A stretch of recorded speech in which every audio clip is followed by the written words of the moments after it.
Welcome to our podcast, Expert Rant, where we have seasoned professionals and experts share their wisdom, their stories, and the occasional rant. Today, we are going to speak about women empowerment with none other than Dr. Seema Rao. She is India's first and only woman commando trainer, spent 25 years training 20,000 commandos from Special Forces and 12 state police anti-terror squads. It has been without compensation as selfless service to the nation. She is the recipient of the highest National Nari Shakti Award from the President of India. Her books on commando training were accepted in FBI, Interpol and Buckingham Libraries. She has studied immunology from Harvard, human rights from Stanford and leadership from Westminster Business School.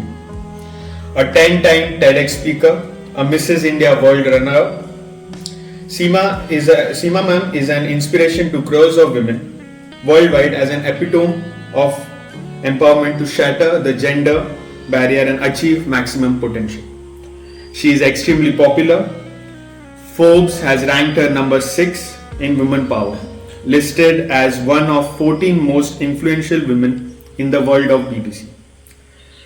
One of the top 100 power women listed by India Today.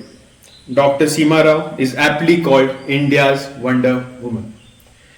Good morning, ma'am. Thank you for being here. It's nice to be here talking to you, Harshit. Thank you. Yeah. So, ma'am, tell me about your work and the achievements in women empowerment. So, Harshit, I think I have been one of the earliest women in combat.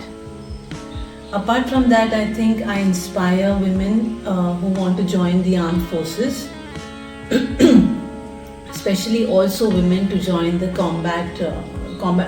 join in a combat role. I think I also, inspire women to get out of the kitchen into the world and take up careers and succeed in them, to stand shoulder to shoulder with men. And maybe someday, because of this inspiration and all of this that's happening, the government may be prodded to have women in the special forces. So that's how I think I've in a way helped. That's great. Yeah. So you have been married and you would be a daughter-in-law to so. It's always seen as a scenario where it is difficult to be a daughter-in-law in India. So how did you get into this role and begin an unconventional career? So I think, as a daughter-in-law, you have to actually, you're going into a new household where there are so many people to know, to understand and to please. So, and at the same time, it's like doing the balancing act between being a good daughter-in-law and also doing what you want to do in your life. So as a daughter-in-law, I think I did face a little bit of trouble on that side, I would say, in the sense that I was very interested in unarmed combat, in martial arts. I was interested in boxing, in taekwondo, so I would go out to learn all this.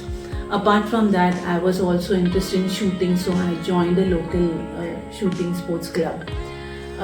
Then I wanted to do paragliding and sailing and yachtmanship. So I did courses in all of this. So I was obviously out of the house.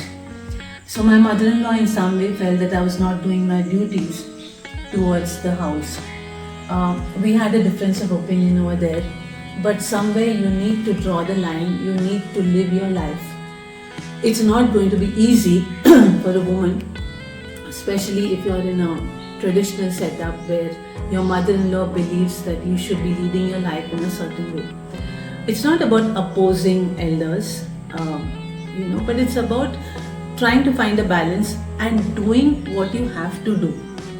So I think that's my message, that as a daughter-in-law, you can try to, fulfill best to your best your role as part of the family, but also do not, let your dreams just be obsolete. You have to fulfill your dreams, you have to do your career, you have to make money, and you have to reach success. So, what would be the advice for the daughters and the daughters-in-laws of of India, where they are means even the daughters have not Right. uh, So encouraged. encouraged in careers. Yes. So I think times are changing where people are now encouraging their daughters. But the basic mindset of parents should change. They should try to, promote or encourage their daughters. Where it comes to the daughter's point of view, parents will be overprotective. I mean, they love you, so they are protective about you.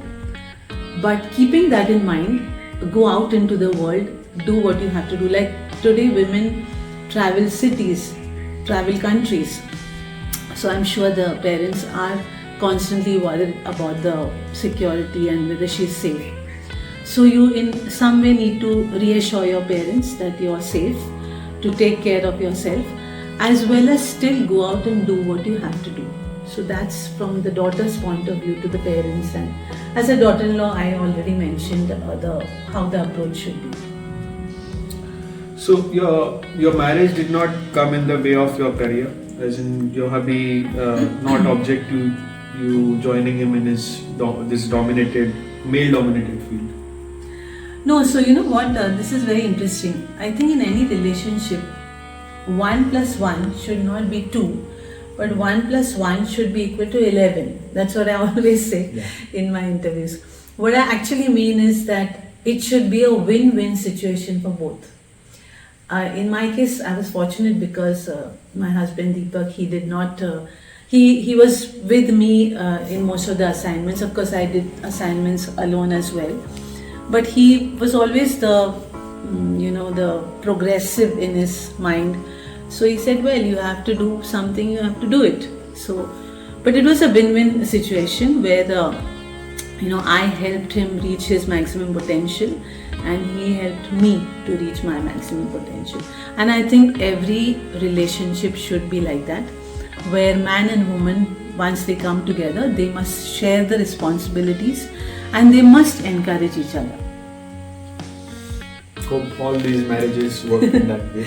I'm sure a lot of them, they're listening, will make changes. So how should so we know what daughters should have as their mindset. What should parents have as their mindset? As in, what should parents do to empower their daughters? What should parents do? I think to start with, if you have a male and a female child, don't discriminate between the two. Don't let your female child, the daughter, feel she's not as important as her brother. Encourage her in sports which boys do. She doesn't have to play with Barbie dolls. She has to go out there, play cricket, play football, do all the things that boys do. I think also encourage her in martial arts, because martial arts makes a girl very confident. She's able to depend only on herself. She's able to get confident where it comes to any kind of situation. So bringing up your daughter in this way will surely you'll be ending up bringing up a very confident woman. And what do you think is the role of education in empowerment? Yeah, Ashit, I think education is something extremely important, because I think education, like the foundation, when you educate yourself, you are financially independent. You don't depend on anybody else, to be able to survive. So education, I think, is extremely important. It leads to financial independence. Yes, so then a woman doesn't have to depend on her husband, she doesn't have to depend on the parents. She can do what she has to do, succeed in life and be on her own. And so India is perhaps there are a lot of rituals, there is a lot of tradition. So and women are very core to this tradition. So How much should a woman subscribe to tradition? So, if you are extremely traditional, you pause. How much should a woman subscribe to tradition? See, tradition has its benefits, okay? Like it's been followed for years. So, if tradition works for you, it's good. But at the same time, I would also say that be open for out of the box ideas or things. So, in what I'm trying to say is that a woman can follow tradition, but she should not allow tradition to come in the way of her dreams or her aspirations.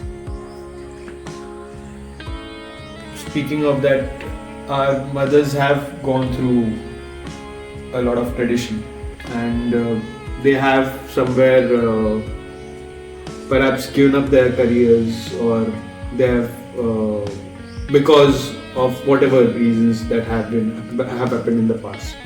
So now at this point, how to empower our old mothers? So Ashit, actually you're asking me two separate things. So let me just answer it in this way. Maybe your question is how do we empower our old mothers? Is that what you want to ask me? Yeah. So see, look, we grew up with our parents, and then somewhere along life takes over and we forget our parents. I think if we need to empower our old parents, what we need to do is spend time with them,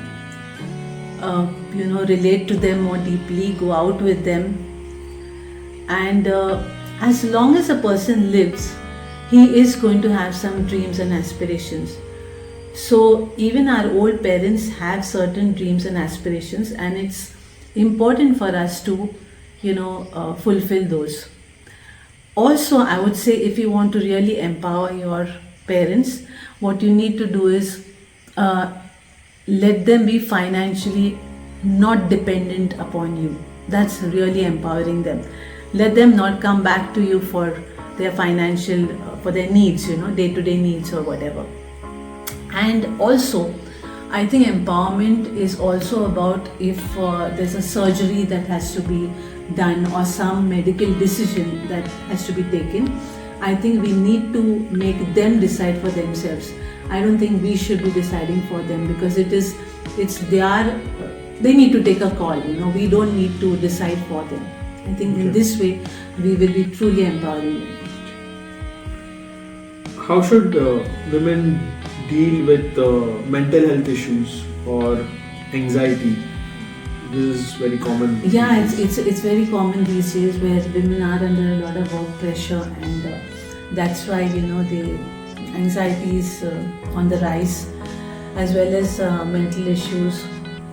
So I think one is just relax, okay? Calm yourself down. Nothing's wrong with you. A lot of people in this world are facing the pressure, so you're one of them.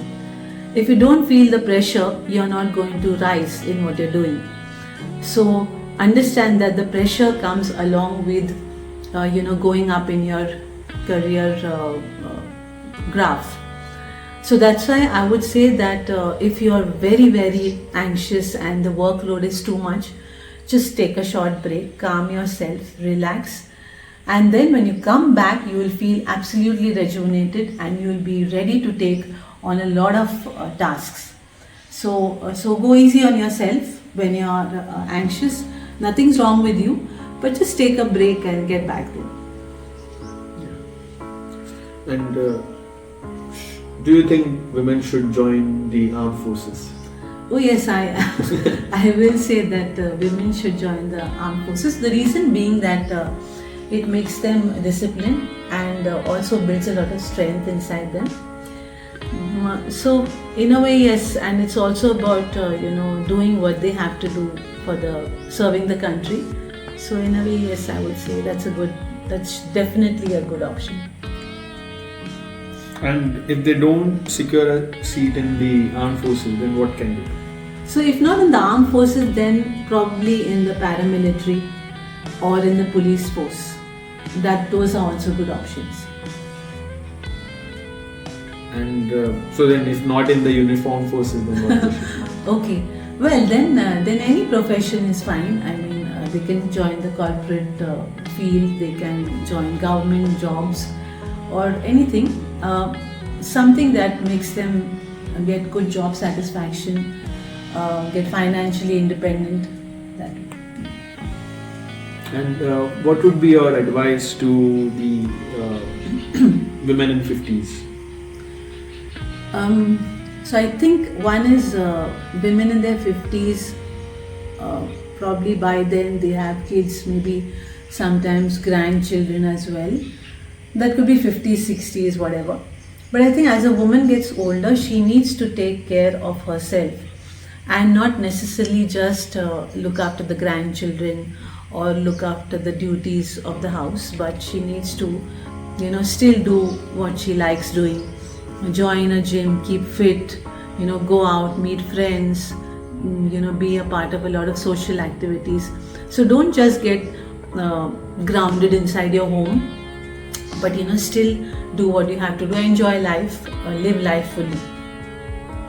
So, if you have to say in one line, how to summarize an advice to a woman?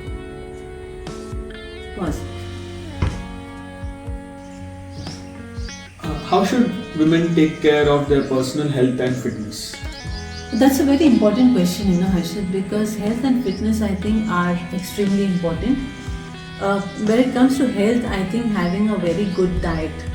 When it comes to women, I think with age, muscle and bone mass become lesser. So they should have a diet which is rich with calcium, magnesium. They should take sunlight for the vitamin D. So a lot of this advice is available online. When it comes to fitness, I think it's important for a woman to keep fit. So maybe you can join the gym and you can also walk, or you can take the stairs, stair climbing, or go for a jog. If a woman does both these activities, maybe join a gym as well as go for a walk or run, that's going to keep her fit. So this is what I would suggest. In one line, if you could summarize the advice to women.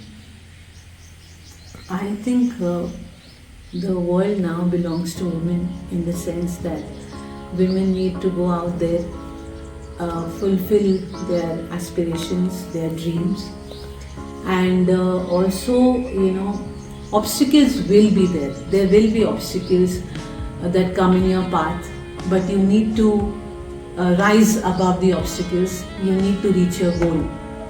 It's one life, so dream well, live well. Great.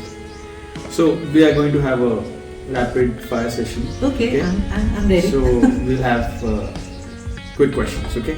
So one word that defines you. Resilience. Your proudest moment in uniform. I think getting saluted by soldiers, not due because of the rank, but because of the respect. Fear, what does it mean to you? Fear needs to be overcome, conquered. Yes. One lesson the battlefield taught you about life. Preparedness saves you, panic kills you. A habit every woman should have. To keep fit. How do you stay mentally unshakable? By staying focused, by staying, grounded. One misconception about women in combat or leadership. That women are not as strong as men. It definitely is a misconception, but women can, with appropriate training, they can be as strong as men. A quote you live by. The me you think is the me you will be. Your definition of courage. Stand by whatever you think is right, in spite and despite things going wrong. Your advice to young women dreaming big. Dream big. The world is yours. Conquer. the world is not enough. If not a commando trainer, you would be? I think I'd be a doctor and I'd still be saving lives, healing people. So that's how it goes. Great. Thank you, ma'am. It was great to talk with you. I think there will be a lot of people who are going to learn from you. It was great talking to you too. Yeah. And I hope that people get this message and they work on their life. So this is me, Harshit, and this is the end of our podcast, Experts Done. Thank you.